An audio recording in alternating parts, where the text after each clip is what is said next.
السلام عليكم ورحمة الله وبركاته. أهلا وسهلا بكم في فيديو جديد من قناة نيرسونوت. النهاردة إن شاء الله موضوعنا عن جهاز مهم جدا في العناية المركزة. هنتكلم عن جهاز الميكانيكال فنتليتور أو جهاز التنفس الصناعي. كل الناس اللي اشتغلت نيرسينج أو اللي اشتغل في ICU، اشتغل في CCU أو اشتغل في الطوارئ أكيد عدى عليه الجهاز ده، أو أكيد اتعامل معاه إن هو حط مريض عليه أو مريض يتوصل بالجهاز. فالمفروض يبقى كلنا عارفين ازاي نتعامل مع الجهاز او ايه الرموز والحاجات اللي بتبقى موجودة على الجهاز. ان شاء الله هنشرح الجهاز نفسه في سلسلة حلقات، ممكن 3 أو 4 حلقات نشرح فيه الجهاز، ايه الرموز اللي بتبقى موجودة عليه، كل واحدة فيهم بتاعت ايه وايه النورمال رينج بتاعها. تمام، مين الناس اللي المفروض تتحط على جهاز التنفس الصناعي، ازاي نوصل الناس دي على جهاز التنفس الصناعي، وازاي نفصل لو حالة عندي موجودة اصلا على جهاز التنفس الصناعي ازاي نفصلها من على الجهاز. تمام، وكمان هنعرف ايه الكير اللي المفروض نعمله كنيرسينج او انت كتمريض، ايه النيرسينج انترفنشن بتاعك اللي المفروض تعمله للمريض وهو محطوط على جهاز التنفس الصناعي. اول حلقه النهارده ان شاء الله معانا هنتكلم عن الرموز او الحاجات اللي موجوده على جهاز التنفس الصناعي.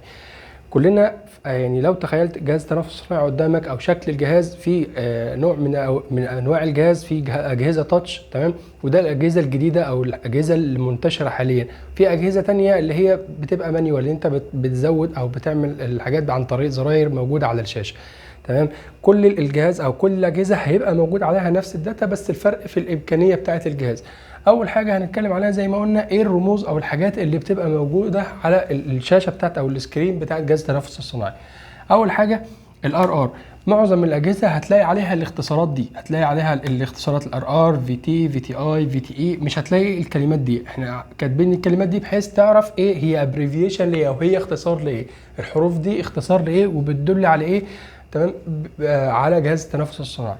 اول حاجه الار ار دي اللي هي عدد مرات التنفس في الدقيقه، او المريض هيتنفس كام نفس في الدقيقه. في اجهزه التنفس الصناعي هتلاقي مكتوب عليها اف، هتلاقي مكتوب اف، مش هتلاقي مكتوب ار ار. فار ار او اف هيبقى معناها ريسبيراتوري ريت او عدد مرات التنفس الطبيعي بتاعها. زي ما احنا عارفين ان عدد مرات التنفس من 16 ل 20 سايكل بير مينيت، من 16 ل 20 سايكل بير مينيت.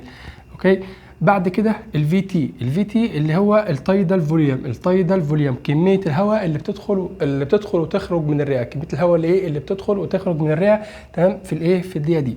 في حاجه في تي اي اللي هي كميه الهواء اللي بتدخل، انسبايرد تايدال فوليوم اللي هي الفي تي اي، انسبايرد تايدال فوليوم. في تي اي اللي هي اكسبايرد، يبقى انسبايرد اللي هي في تي اي، اكسبايرد في تي اي، يبقى كميه الهواء اللي بتدخل وتخرج من الرئه. النورمال رينج بتاعها يبقى من 5 ل 8 ملي بير كي جي. يعني لو المريض بتاعك مثلا 50 كيلو، تمام، هتضرب 50 في 50 في 5، وهيبقى ده المفروض التايدال فوليوم اللي المفروض يتحط عليه الايه المريض.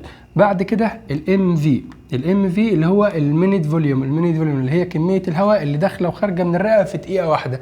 لما تيجي تحسب دقيقه واحده المريض دخل له قد ايه هواء وخرج منه، تمام، يبقى هي دي الام في. دي بتتحسب بناء على التايدال فوليوم اللي هو الفي تي في الار ار في اللي هو الريسبيراتوري ريت، يبقى الفي تي في الار ار يدينا المينيت فوليوم.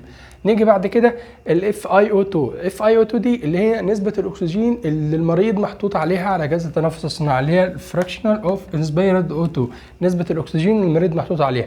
كلنا عارفين ان النسبه الطبيعيه في الهواء او نسبه الاكسجين في الهواء الطبيعي، البني ادم اللي بيتنفس بدون اي شيء 21%، يبقى نسبه الاكسجين في الهواء 21%. طيب لما يبقى محطوط على جهاز التنفس الصناعي يبقى المفروض يتحط في النسبه بتاعته من 21 ل 100%، من 21% ل 100%. في مريض تلاقي محطوط على 50 60 70 على حسب الدكتور بتاعك محتاج يبقى المريض محتاج قد ايه او محتاج اكسجين قد ايه. يبقى على لما يبقى المريض محطوط على الفنت يبقى النسبه هتبقى من ما بين 21 لحد 100، مفيش اقل من 21، مفيش جهاز تنفس هتلاقي فيه نسبه اقل من 21. بعد كده نيجي على البيب اللي هي البي اي بي. دي من الحاجات اللي بنحتاجها كتير جدا واحنا على جهاز التنفس الصناعي، اللي هي البوزيتيف اند اكسبيراتوري بريشر. تمام، دي كميه الهواء اللي متبقيه داخل الرئه. زي ما احنا عارفين ان الرئه المفروض معظم الوقت او طول الوقت المفروض تبقى مفتوحه او تبقى في سبيس ما بين اللنج، فاهم، ما تبقاش لازقه على بعضها، لان لو لازقه على بعضها المريض هيدخل في حاجه اسمها ARDS. فكميه الهواء اللي باقيه بقى شويه، يعني لما الانسان بيجي يعمل زفير، لما بتيجي تعمل زفير الهواء بيطلع، بتبقى كميه، الكميه دول هم اللي بيبقوا فاتحين اللنج، ما بيخليهاش تقفل على بعضها. زي البالونه مثلا كده، لو انت نفخت بالونه فيها هواء كتير، جيت تطلع الهواء منها، تطلع الهواء من جوه البالونه، هتلاقي جدارين البالونه كلها لزقت في بعضها عشان ما فيش شويه هواء باقيين جواها. فاللنج نفس الفكره، ان احنا يعني طبيعي او ربنا خلقنا ان يتبقى كميه هواء او شويه هواء جوه اللنج، بحيث الشويه دول يخلوا اللنج او يخلوا الرئه بتاعه المريض مفتوحه او بتاع الانسان الطبيعي مفتوحه، ما تتقفلش على بعضها. النسبه الطبيعيه في ده من 5 ل 10، من 5 ل 10 سنتيمتر بالاتش 2 او. فده الطبيعي.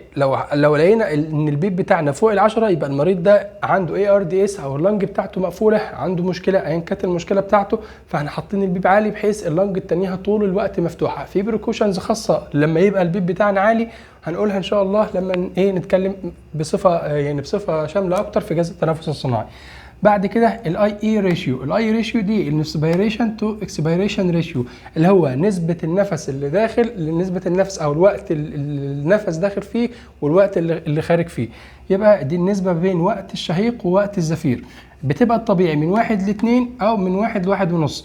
يعني لو المريض بتاعنا هياخد النفس بتاعه في ثانيه، يبقى هيطلعه في ثانيتين، او لو هياخده في ثانيه يطلعه في ثانيه ونص. طب ليه بيبقى كده؟ عشان ندي للمريض وقت، او ندي للمريض فرصه ان هو يحصل جاز اكسشينج، فالمريض يستفاد اكتر من كميه الاكسجين اللي داخله جسمه، فيبدا يتحسن بسرعه اكتر. يبقى دايما ان النسبه بتاعت اللي هي الاي اي ريشيو، او نسبه الانسبيريشن للاكسبيريشن، بيبقى الاكسبيريشن دايما اكتر شويه من الانسبيريشن، ضعفه او مره ونص. تمام. يبقى ده عشان المريض لما ياخد نفسه في ثانيه يخرجه في ثانيتين، او يبقى الاكسبيريشن بتاعه في ثانيتين، عشان يحصل تبادل الغازات والمريض يستفيد اكتر من الاكسجين اللي داخله.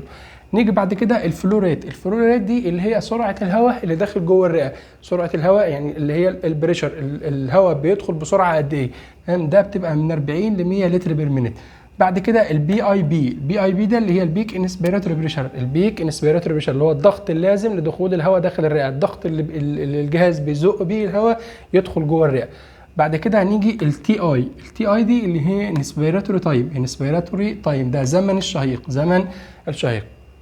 وبكده يبقى خلصنا معظم الحاجات اللي بتبقى موجوده على الشاشه على جهاز الفنتليتور. ان شاء الله في الحلقات اللي جايه نشرح باستفاضه عن كل الحاجات اللي اتكلمنا عنها. نشرح عن ازاي جهاز الفنتليتور بيشتغل، مين الحالات اللي بتبقى محتاجه جهاز التنفس الصناعي، مين ايه الكير او ايه النيرسينج انترفيشن اللي المفروض نعمله لحاله موجوده على جهاز التنفس الصناعي، وكمان ازاي نعمل ويننج للحالات اللي موجوده على جهاز التنفس الصناعي.